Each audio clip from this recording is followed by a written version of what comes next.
Hello everyone, welcome to my Health Matters, a channel where medical conditions are discussed in pidgin English. If this is your first time of watching, I'll quickly introduce myself. My name is Isaac Ewoma, and I'm going to be your host for today.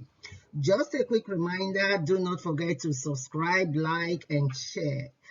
And again, there is something new today. Just to let you know, our topic for today is going to be discussed in normal English, just for some reasons, which you will find out later.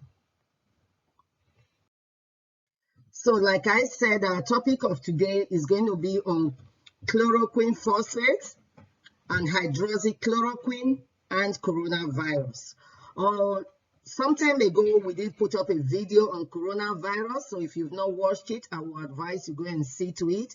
So like according to the World Health Organization, their definition of coronavirus was like this. Coronavirus are a large family of viruses that causes illness ranging from common cold to severe diseases, such as Middle East Respiratory Syndrome, which is called MARS. And then we have another one, SARS, which is the Severe Acute Respiratory Syndrome. A novel coronavirus is a new strain that has not been previously identified in humans. So there is something new about this coronavirus. And as you stay tuned, you're going to learn more while we're doing this video.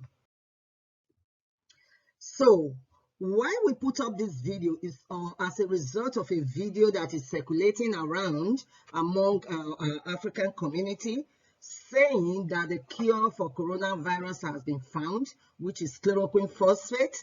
And so we decided to bring it to the awareness and the knowledge of so many people to know what's really going on about it. Like we said here, fake information carriers. Yeah, we think that video as a fake information because it wasn't the exact word or the exact intention of the scientists or those who are researching about it. So the news that is circulating right now is fake.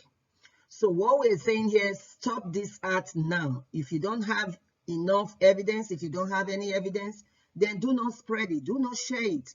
So I'm going to play the video right now and I will let you listen. And after you listen to this recording or the video that is circulating around, we're going to continue. But please do share, invite people to come and listen because it's very, very important, we know. Hello.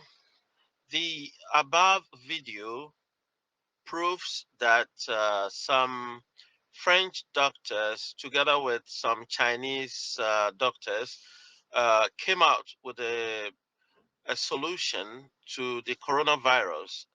And this solution is just chloroquine, the normal chloroquine that we normally use in Africa to cure malaria and then fever. This chloroquine has been proven to be a solution to the coronavirus.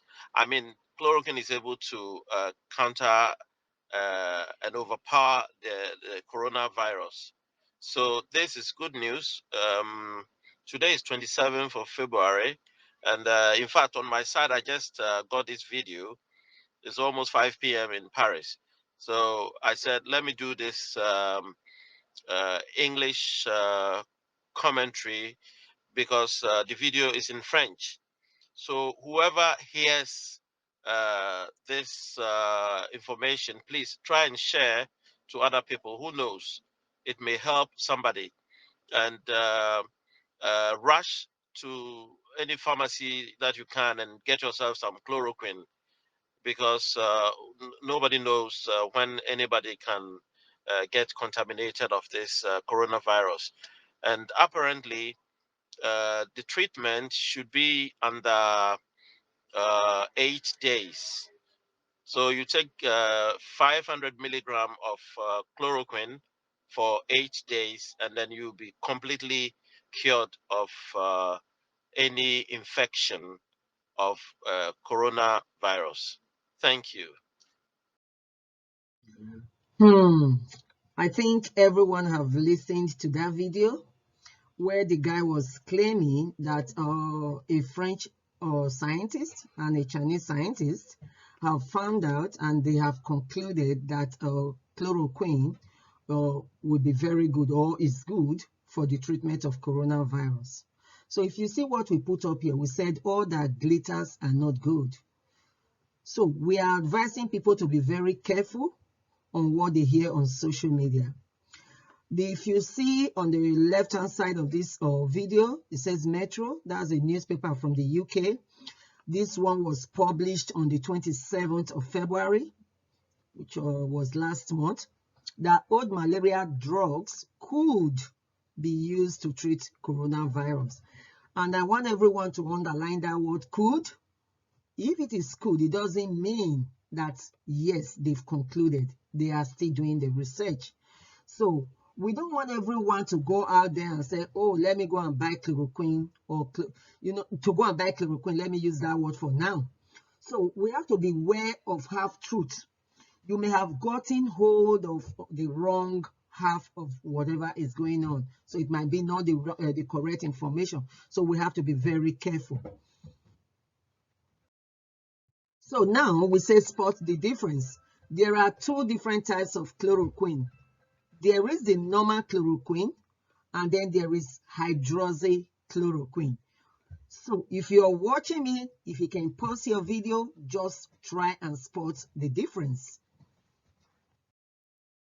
See on the spotting of the difference.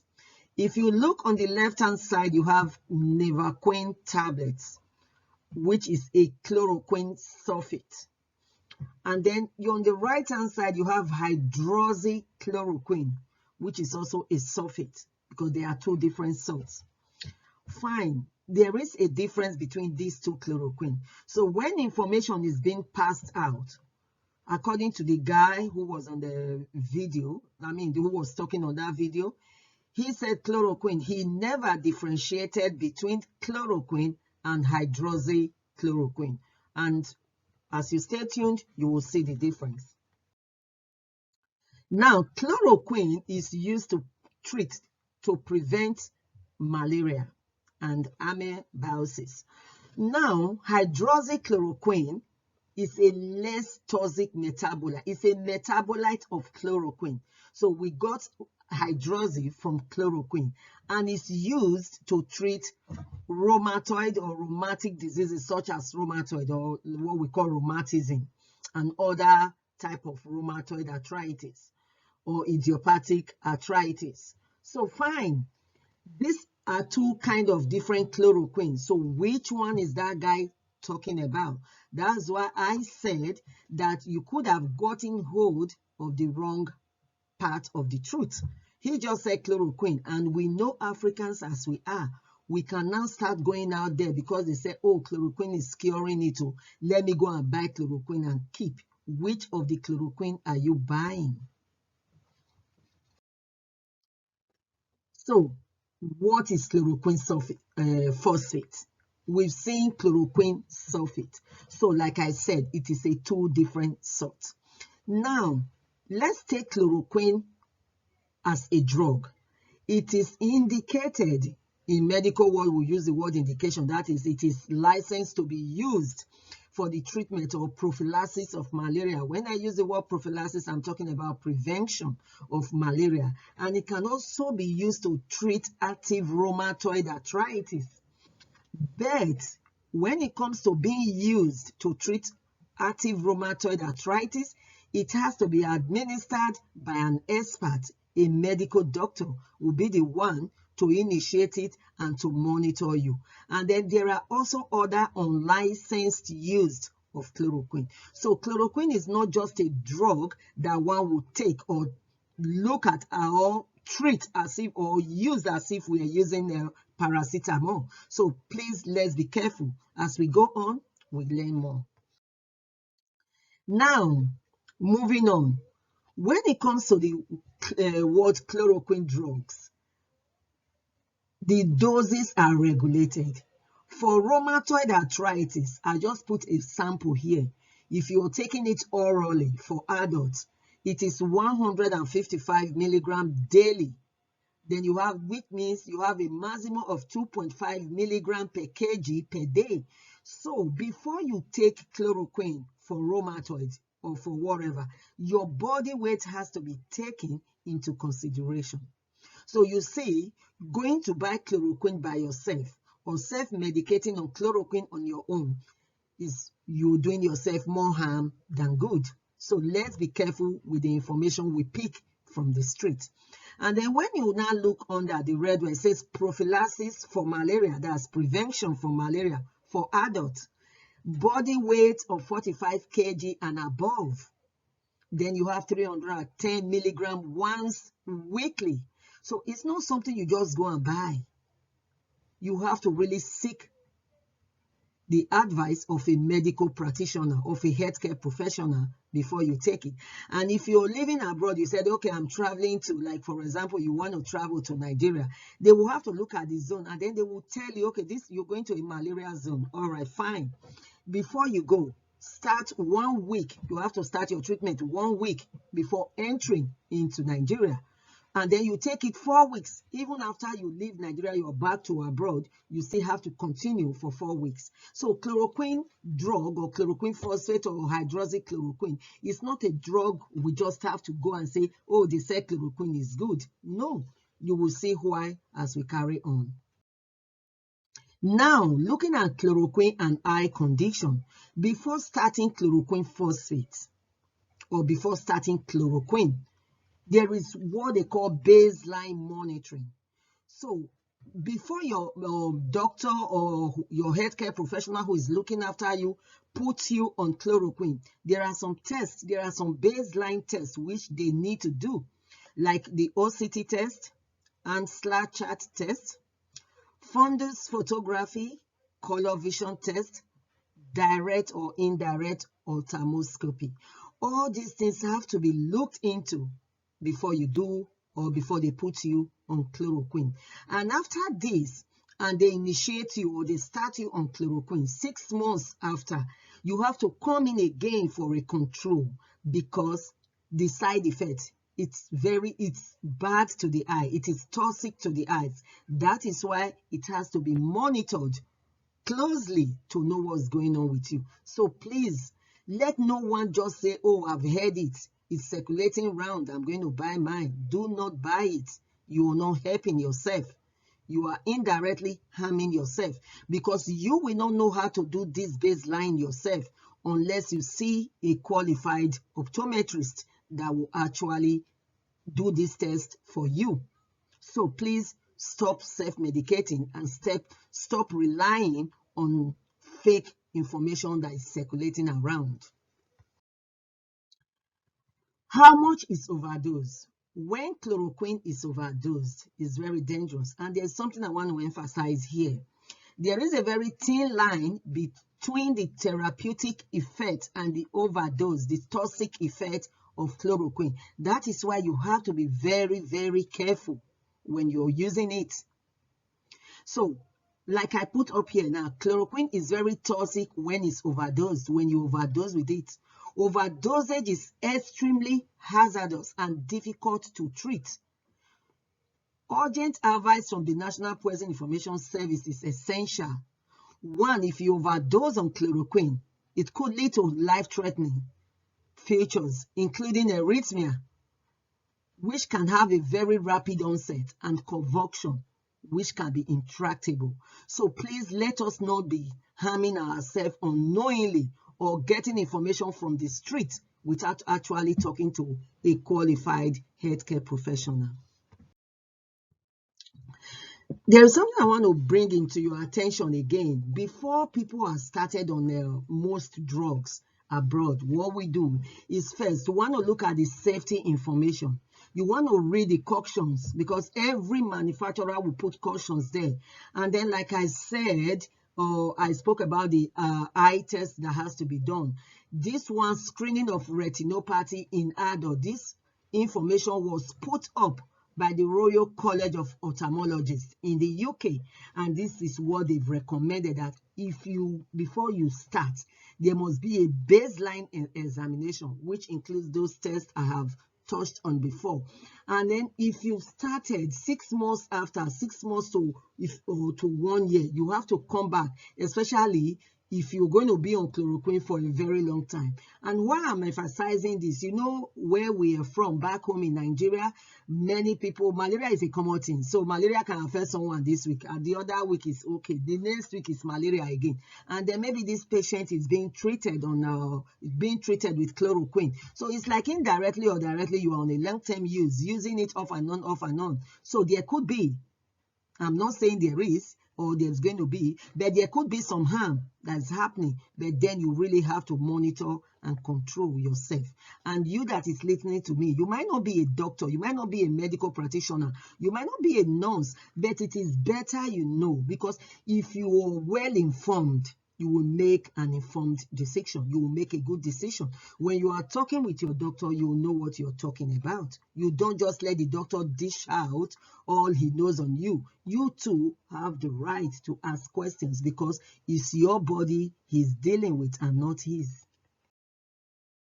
Now, another thing that is being looked at, what healthcare professionals take into consideration. So this is for my listener, please. If you know you are not a healthcare professional, you are not a doctor, you are not a nurse, you are not a pharmacist, please do stop self-medicating, because most drugs, they all have side effects. They all have contraindications. They all have one thing or the other that they do to the body that the body is not compatible with. So before a healthcare professional actually puts a patient on a drug, I don't know how it's being done in Nigeria, but whichever way, if it's not the same, if it's not with what I'm going to say, but we are working hard to change the healthcare system in Nigeria. So here abroad, what they do, they want to check your hepatic impairment. If there's any hepatic impairment, if there's any renal impairment. What I mean by hepatic impairment, I mean, how is your liver working? When I mean renal impairment, how is your kidney? What's the health of your kidney? What's the health of your liver? And then if they know all these things, they will now know whether to adjust the dose up or to adjust it down. They will know. And then what are the monitoring requirements? There are some drugs. If you're taking it, they need to monitor so many things. I'll give you an example. It's not common, but it's a common condition, which is diabetes. Patient thinks, oh, metformin is normal. Now, it's not normal at all. There is a way your creatinine clearance will get to. There is a level it will get to. They have to withdraw metformin from you and then try a different medication. So please, do not self-medicate and do not take information from the street. It's not helping. And then again, there are some advice you give to the patient and the carer. Like there are some drugs. When you take it, you don't have to sit down for the rest 30 minutes. I mean, you don't have to lie down. You have to sit down or you stand up straight for at least 1 hour that you take that drug. So there are so many things. And these drugs, maybe you don't know it. And then someone has introduced you to it. You go and buy it. Please stop. Do not self-medicate anymore. Now, who should not take chloroquine phosphate? What I mean by this, I'm trying to talk about the contraindications. What we mean by contraindications, there might be some medical conditions you have. There might be some kind of lifestyle you're living, then you don't have to take some drugs. You don't have to.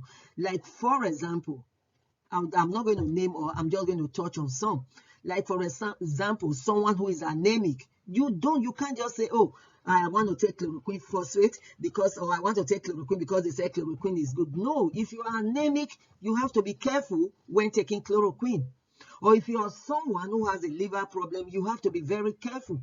If you are someone who suffers from seizures like epilepsy, you have to be very careful. Or you are someone who like the beer, who like the booze, Gouda, Hab, Guinness, you drink to the extent that, oh my God, you don't have to go for things like that.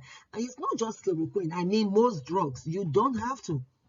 They could cause respiratory depression. So you have to be very, very careful. Now, we have come to the end of this talk, of this video. I just want to quickly give this information out because of that video that was circulating around that chloroquine is good for the treatment of coronavirus. Please pass on this information. You can, Subscribe to our YouTube channel, because all we do on this channel, we give health information. We talk about health conditions in pidgin English. But today this one we're talking, I mean, this very video now is being discussed in correct English because of some people who requested for it. So please, our next topic, we're going to go into cardiovascular issues, and it's all in pidgin English. So please subscribe to our channel, like and share. And if you want to contact us, these are our contact details on screen. Do take them and get in touch with us. So I'll see you next time, and do not forget to give us that thumbs up. Subscribe. I'll see you next time. Thank you. Bye.